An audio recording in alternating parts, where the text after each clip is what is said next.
Hello, lovies. Welcome to the last edition of A Little Perspective Mighty Dads. Today, I have the exceptional pleasure of talking with Andrew Montzingo. He is a mighty dad and a mighty teacher as well. You know, it takes a very special person to be both of those for sure. He is also a girl dad. Again, another very special role that he plays, and I'm super excited to have him talk with us about what it means for him to be a dad, the challenges he faces, and what he loves most about it. So thank you, Andrew, for talking with us. How are you doing No today? problem. Doing pretty good. My summer break just started, so I'm good. Yeah, nice, nice. Yep. Tell us a little bit about yourself. So I am 34 years old. I'm originally, I grew up in Seattle, Washington, but moved to South Carolina about a year ago. I was born with a different type of dwarfism that is still being discovered. I'm married to my beautiful wife, Amanda. She has achondroplasia, dwarfism. And then I have two daughters. I have Emma, and then I have Olivia, and they both actually have both types of our dwarfisms. So they keep me on my toes. I'm a third grade teacher out here in South Carolina, and then I also love basketball. And then in the meantime, I just kind of, hang out, watch sports. I love the Seattle Seahawks. So I'm a big Seattle fan at heart. So still miss my hometown, but Yeah, I'm liking it out here in South Carolina. So that's awesome. That's awesome. So, tell us a little bit about. So I have achondroplasia. Amanda, your wife, has achondroplasia, and when two people with achondroplasia have a child, there's a 50% chance that the child will have achondroplasia, 25% chance that they'll be average height and won't have any dwarfism.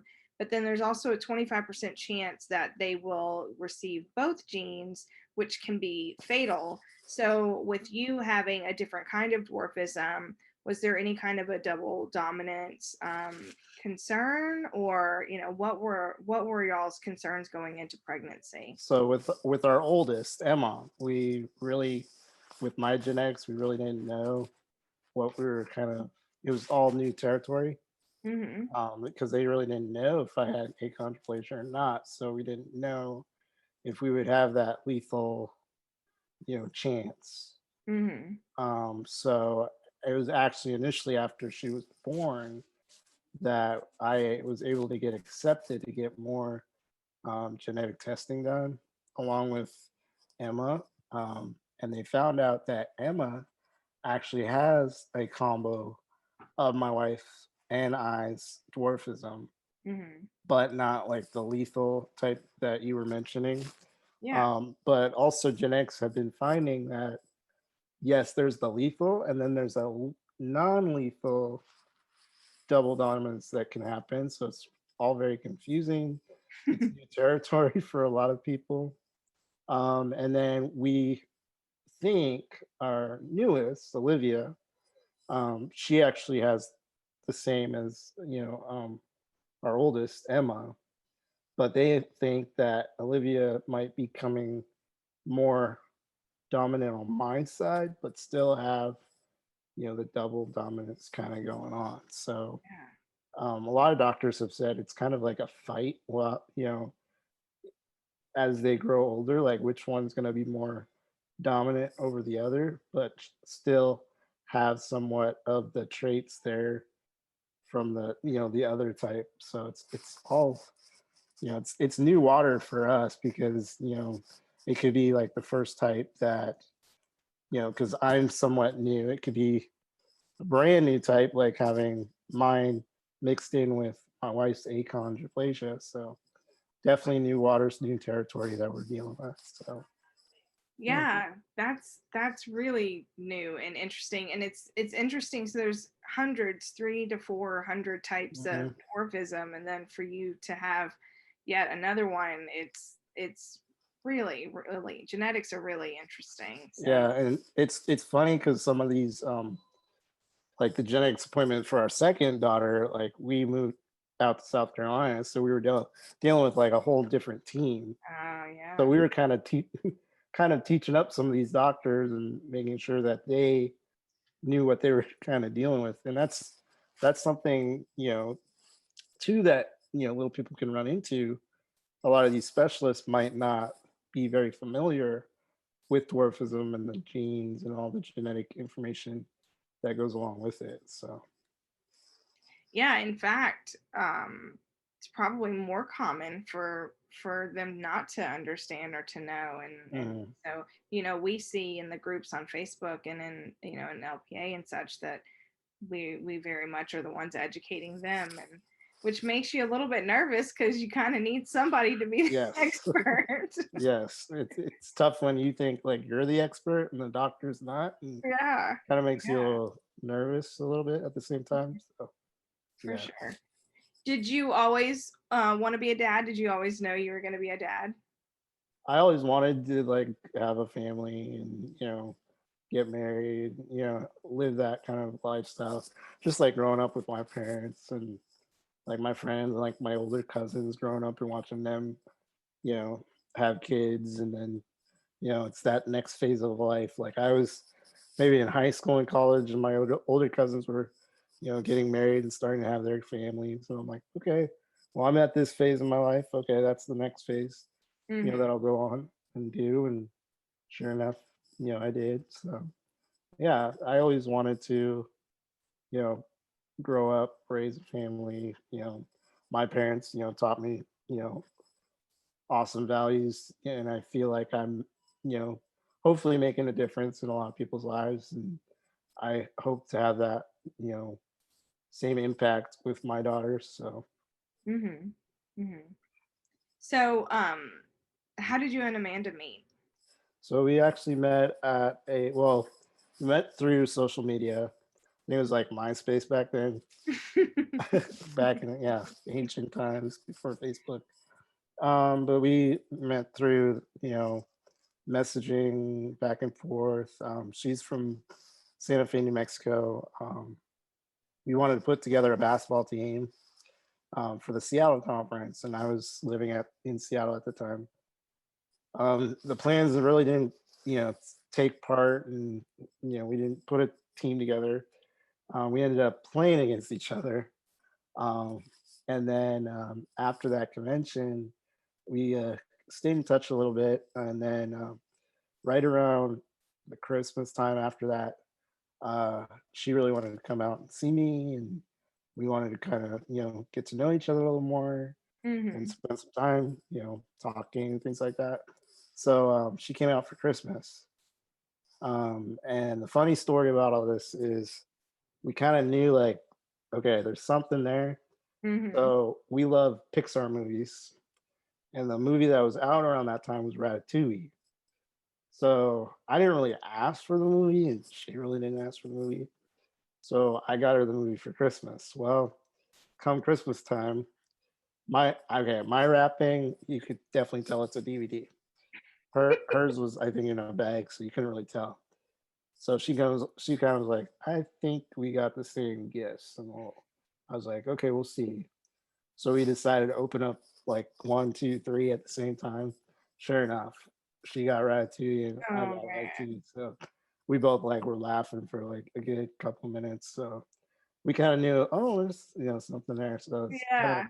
kind of that special moment. And then we dated for a while, back and forth, doing the long distance.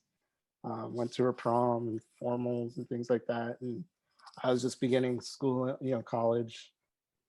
So, and then there's a point where we were like, okay, we want somebody needs to move.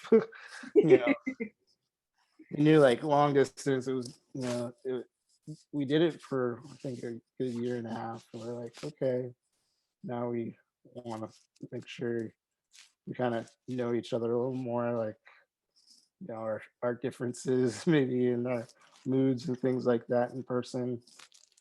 So she was just beginning college, and I was pretty much like in the middle of it. So it was a better move for her to come out to Seattle. So, and Hmm. then the funny part is she came out in like probably the worst snowstorm in the Northwest. Oh no. She got stuck for 3 days in like a little town in Oregon with her parents because her parents were moving her with her car out to Seattle. So it's one of those stories where we're like, she's not moving back to Santa Fe, New Mexico, because we're not doing that trip again. Yeah, I hope it works out. Yeah, it was one of those like it better work out. But no, it all worked out. Yeah. So and then I proposed at Thanksgiving, and it was fun. Back down at her folks' place. So Oh, yeah, yep, that's awesome. Tell us a little more about your basketball experiences, because I mean, yeah, that's obviously not the first thing that people think of when they see someone our height. yeah. They're like, well, why are you in basketball? Isn't that for giants? And said no. Anybody can coach. You got to learn the game. And I've known people out there that coach football that never played football before. But how I got into basketball was I grew up in or I went to middle school, and my middle school teacher, my gym teacher, he's a good mentor of mine. He wanted me to be a manager for the basketball team, and that's kind of where my love of like helping and coaching came in. Like I take stats and do different drills and things like that. And then I just kind of grew up through that. As I went on through like high school, I did managing for. I was a 3-year letter in basketball. I was a 4-year letter in baseball, managing, and co-captain, and I did football for 2 years. So, like, I really love sports. I loved coaching. I loved doing that, and then I loved basketball a little bit more. Hmm. So after high school, I got asked to come and be an assistant coach to actually my mentor's dad. And my mentor's dad was actually my uncle's mentor, who my uncle won state in Washington. He's been to state like 4 or 5 times in Washington, so he knows what he's doing. He learned from you know the best, so I was like, okay, I need Yeah. to learn from this guy. So I coached with alongside him for 2 years, and then he retired, and then I kind of hung around in the AAU programs, but he introduced me to a camp called Northwest Basketball Camps, and I've been out there since probably since I graduated high school. I've been helping out with the camps. They always ask me back. That's They already asked me back for next year. I just not gonna do it because I got a lot of family stuff going on right now. awesome. But yeah, so I love doing it. I love seeing like that I can make an impact, and it's just fun to have that athletic drive some way. Not Hmm. maybe physically doing it, but like if you saw me on the basketball court, I'm physically running back Yeah, and forth down my sidelines, right along with them, and it's cool. So that is that's so awesome. Like, and that has to give a little bit extra oomph, because it's like, I don't want to hear your excuses. I don't want to hear your. yep, Come on, if I can do it, yeah. you can do it, dude. Well, and the basketball camp that I'm involved in, they do like drills and intense, and I didn't know. So I didn't know when I started working at this camp that the coaches go through everything that these players go through. And I looked at because my mentor worked at that camp, and I looked at my mentor and was like, "Are you serious? Like, are you wanting me to do all these things?" And I said, "Oh," he's like, "Well, do what you can." I was like, "Okay."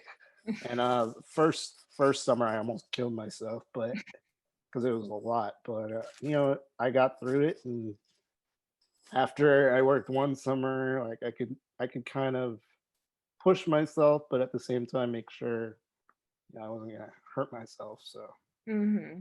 Yeah, yeah, for sure. So another way that you inspire is through teaching. So is that what you always thought you would do? I mean, coaching is a lot like teaching, yeah, so you kind of have that in your blood, I guess. But then teaching younger kids, what made you decide to go with that age group as opposed to older kids?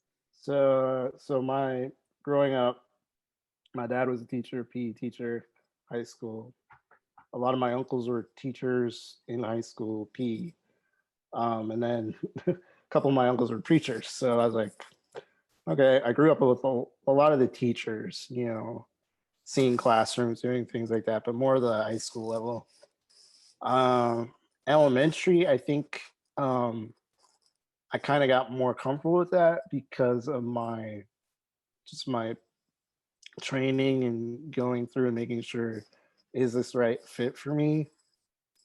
So in high school, they had a daycare program through my high school that you could take care of or like run like a practice daycare, like do the lessons, do everything. And this was more for like kindergarten, half day kindergarten. Mm-hmm. I liked it. I loved it. I don't know if I wanted to do kindergarten.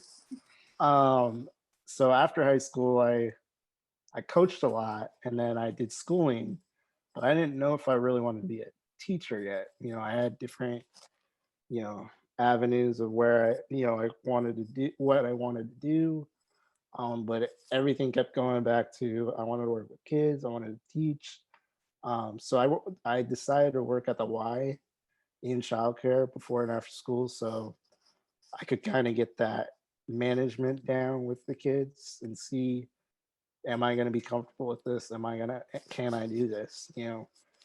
24/7, in a classroom setting, deal with parents and all that stuff. And I did the Y for like 6 years, and I was like, okay, now it's the point where do I go teaching?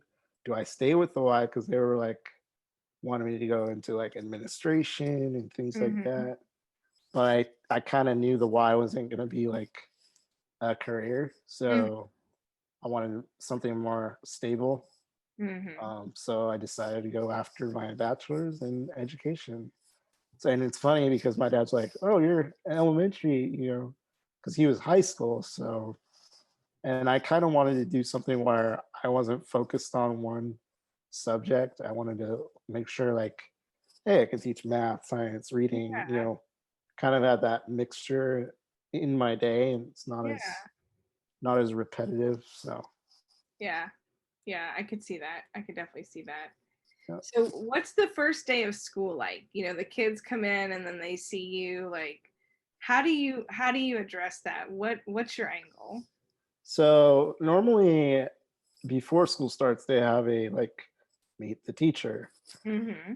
So it all depends. And here in South Carolina, a lot of parents don't show up. Like I'm in a Title One, so parent involvement is very low and things like that. So, and especially with COVID now, they really don't have those meet the teachers things, or those events as much. But that's kind of where they get to warm up, and see, okay, this is my teacher. You get the kids that are like, kind of stare and look or whatever, or like, are you our teacher, or are you another student in the class? Mm-hmm. But I think it's more of me taking control of, making sure I greet them and say, hey, I'm Mr. Montzingo, and kind of get their mind off of it by asking, hey, we're gonna have a great year. What's your name? What do you like to do? Oh, I like Xbox too. Like I play Madden, and Mm-hmm. just kind of build that relationship with them. And I think the height and the curiosity about that kind of goes to the back of their mind. It's Mm-hmm. will still be there, and they still might bring it up at some point, but as long as like it kind of gets to the back of their mind and they know, okay, I'm the teacher, Mm-hmm. then it's pretty good and smooth ride. It all depends on my class too. Like you have different classes every year. Some years I can go through the whole year and they don't address my height. I could go through half the year and somebody might, speak up and say, "Hey, why are you?" And then then I'll address it because I know it's probably on a lot of their minds. Mm-hmm. I think the hardest thing about like beginning of the year is the parents. I think the parents, are somewhat uneasy. Like, can he really manage my kid, Yeah. or can he? really do it. I've had, I think it was my first year of teaching. I had a parent who was also a principal at the other schools, like walk in my classroom, like, "Oh, you're my kid's teacher." And I was like, "Yeah, hi," and I greet him and go, I go through that process that I just told you, and he was still like uneasy and like apparently pulled out his kid, out of my class. But I was like, okay, well, you're lost, Yeah, for so sure. You because expect more from a fellow academic, like, well, yeah, and I think it was because I was a rookie teacher. I mm, understand, like, yeah, you get rookie teachers coming in, and if you're and now being a parent and a teacher, I'm gonna want my best, the best for my daughter. mhm, So I mhm. can see his point, but at the same time, I was like, come on. Yeah, yeah, yeah, So yeah. So, speaking of daughters, how is your oldest adjusting to having a little sister? she's good. Olivia's had some breathing issues in another hospital, so that's kind of the tough part. Having mom, be because of COVID, she's the only one to be with Olivia in the hospital. So she Emma's had to be with dad. So becoming more of a girl dad, hopefully. Doing the sports stuff and things like that. But she's good. We because Olivia has the trach, the hospital made a like a lion or tiger, I can't remember what it is, and put a trach in the tiger. So her one of her stuffed animals is like sister. Mm, So when mama goes to help with sister, she goes help with her stuffed animal. So we kind of use that as like a tool to, okay, you can be involved in it a little bit and kind of learn what mama's doing and yeah. kind of repeat that. But she's good. She's like, we'll ask her, hey, can you bring daddy a diaper, or can you bring this, or and she'll be like, yep, I'm on it, or hey, do you need help, mom? And Oh, like, I'll carry the water for you and things like that. So she's been doing good with that, and I can't believe she's gonna start kindergarten next year. yeah. So no, she's growing up. So that's good. Kindergarten is the beginning of the end. It just flies by. Oh yeah, pre-K flu. So yeah. Yeah. Oh man. So what is your favorite part about being a dad? Favorite part about being a dad, I guess like those fun times, like we do sometimes like a Disney slumber party out in the living room. I'll set up her like little princess tent and make popcorn, and we'll just kind of sit out there and watch. Her new favorite is Araya the Dragon, the new Mm-hmm. Pixar. Mm-hmm. So I'll make some popcorn and we'll kind of stay up late, or just kind of doing those traditions too, like going for walks, or picking flowers for mom. Mm-hmm. Um, she'll play sports, or do things in her toy room. And then the big thing is just watching her grow, like watching her mature and her language grow and her vocabulary grow. It's crazy, but that's, I think, rewarding to see as a dad. And like, hey, the things that I'm teaching her, she's clicking or she's learning, and or the things that mom's teaching her, are she's taking on some of those things that her mom does or that I do.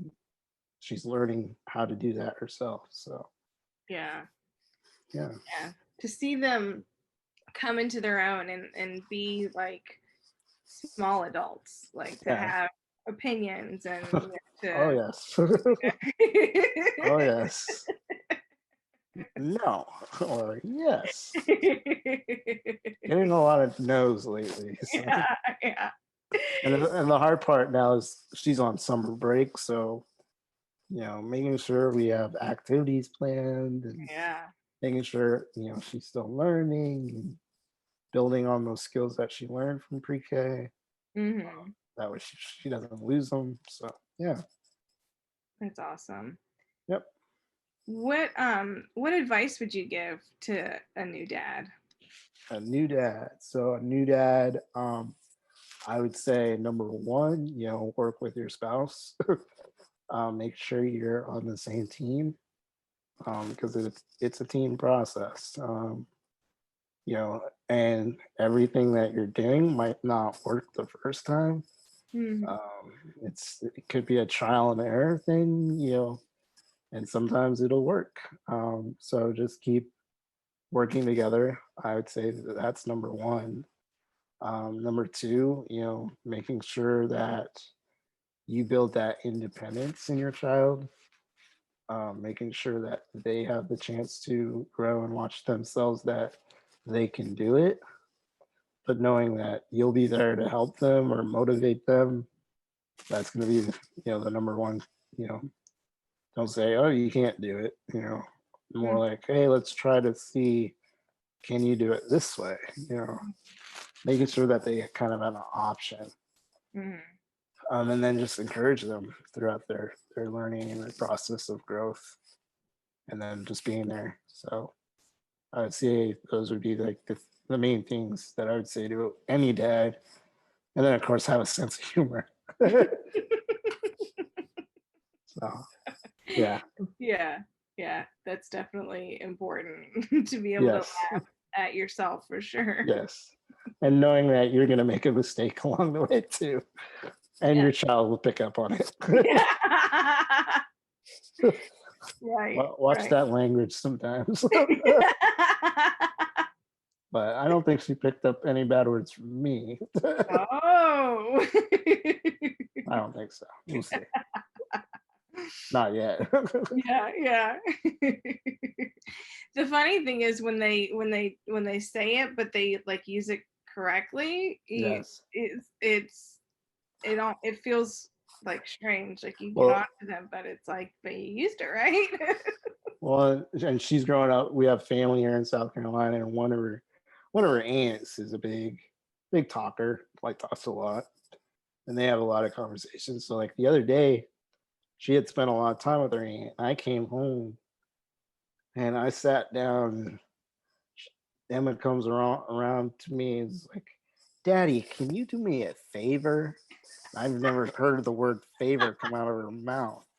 I was like, "Where did you learn the word favor?" "Oh, tutu." I was like, "Okay, what other words did you learn?" So, and then there's another word that came up later, that evening. Sure enough, it was tutu. I was like, "Okay, you're learning some big words from tutu." So, That's fantastic. I love it. yeah, I love it. yeah, So, Andrew, where can people follow you? You've been making some fun videos. You make a lot of videos with her, a lot of yes, dwarfism awareness stuff and just yeah. funny stuff. So, where can people follow you to see all of that? So I'm a big TikToker right now. Mr. Montzingo is my screen name or my handle name on TikTok. That's where I'm posting a lot of the videos of her and I, and the awareness and teaching and all the inspirational and funny videos. Um, and then I do have an Instagram. It's just a Montzingo. I'm gonna kind of start building on that a little bit, since my TikTok is kind of getting up there. I need to start branching out, so I am using Instagram a little bit more now. And then I do Facebook, but I leave that to family and close Mm. friends, only, really. So I would say Instagram is the main area, or TikTok, that they can see those videos. And then yeah, you can always reach out through the messaging through both of those platforms. Excellent. Yeah, you have all kinds of time this summer. Yeah, yeah. I know my brother sent me a text, like, because I sent a picture of me being out of school. He's like, you're not on summer break. And I was like, why? And he sent me just a picture of the TikTok logo, and I was like, okay, you got me there. Yeah, your brother's done a lot of stuff too. It's really Yes. fun. Yes. It's fun to see his stuff. So my son he's the only boy in the family and he's the only tall one. Their dad is Hmm. 6'6", so he's like your brother, where he's not just Yep. average height, like he's tall and thin. Yes. Yep. Six So four. Yep. yeah, so my son's 10, but he is still taller than all of us Yes. girls, and Yeah. so um it's funny to it touches me. I love his stuff too. Yes. So Yes. He's doing really good on that too. Yeah. yeah, I Yep. love it. I love it. I'm so glad that you guys are all doing it. It's really great to be able to insert awareness in an amusing way that gets a Yeah. lot of, views and such. So Yeah. so glad for the work that you're doing. Thanks. Thank you, Andrew, so No much for problem. chatting with me again, and sharing all of this with me. I love seeing you be a dad. You're an amazing dad and husband, and I can't wait to see more of your videos and to Thank see you. you blow up. Thank Yeah, you. Stay tuned. Yeah. yeah. Yep. Thank you, Andrew, and thanks Yeah. No all of problem. you for watching. And we will see you guys later. Bye.